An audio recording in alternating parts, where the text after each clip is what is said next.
fly into Tashkent, and this trip differs from our other Silk Road trip in that you still go to all the 4 major tourist highlights, but interspersed with that is 2 different walking areas. So you get to see a little bit more of Uzbekistan than just the standard tick the box historical sites, which are fantastic by the way, but you get to see a bit more of the rural Uzbekistan and some fantastic mountains as well. We go to 2 different areas. The first area that we go to is north of Samarkand. So it's a bit of a drive to get there, but well worth it, and you're very much stepping back in time. Very few, well, we didn't see any other Western tourists in the area. It's quite a new incentive that's been set up by the local families to bring some more money into the rural areas, and they've built probably about 5 or 6 guest houses where you can walk between them. So you can do 3 or 4 days of nice walking, nothing too difficult. Probably all the paths that you're on would be their old mule tracks, or in fact still used mule tracks. So very much you've sort of stepped back in time.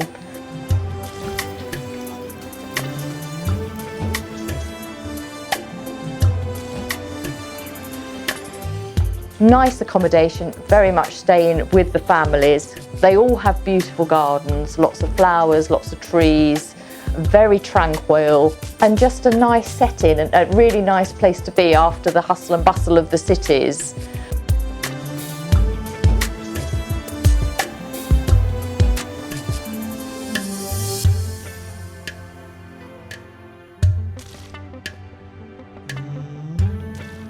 All the food is locally grown, the salads and all the veg was absolutely fantastic, literally picked out the garden and served to you that evening.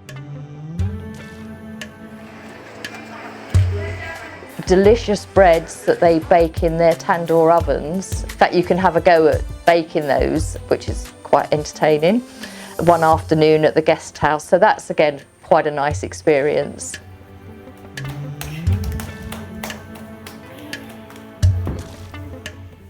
It felt like the real Uzbekistan of days gone by, and really rather special. It was lovely.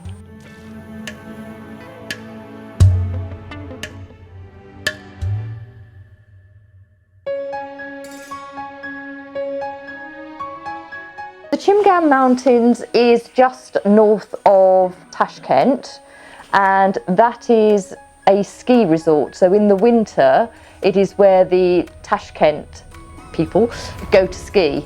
So these are much bigger snow-capped mountains, but stunning mountains, alpine sort of meadows, and you had to sort of keep reminding yourself that you were in Uzbekistan and not in the Alps, because it very much felt like that. And it is the western end of the Tinsha Mountains, that range.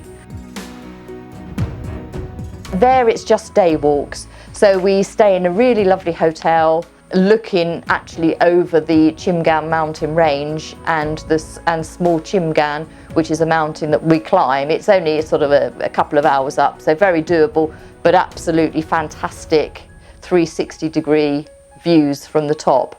But very doable for anybody that's, you know, can hill walk.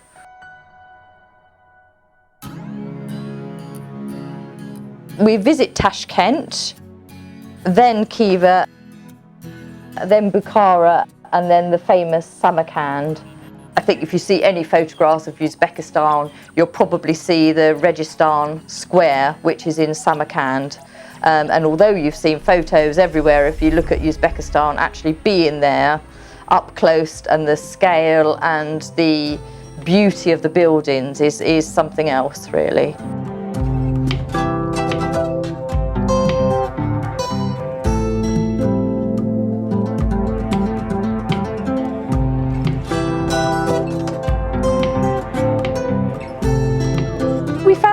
Much in the cities, we sort of wandered out on our own in the evening and was very comfortable doing that. It felt very, very safe.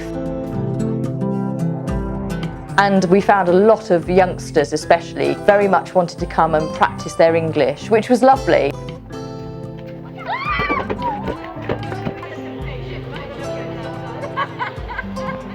the food market, which is amazing. I mean, one hall is bread, one hall is vegetables, another hall is spices and dried fruits, and it's very much a local market. It is very much where they go and buy their food.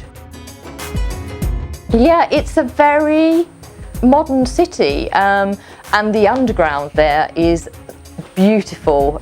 The guide just one day said, come on, we'll go for a quick ride on the underground. And I thought, oh, well, okay, you know, why not? And yeah, tiled walls, chandelier, absolutely stunning. Yeah, the whole of Tashkent, very modern, very clean. I think that was what surprised me mostly about the country, was the cleanliness. It was, yeah, amazing. I think this trip would appeal to people that want to see the main sights of the Silk Road, but also want to do a little bit of walking and see maybe a bit more of the more rural side of Uzbekistan.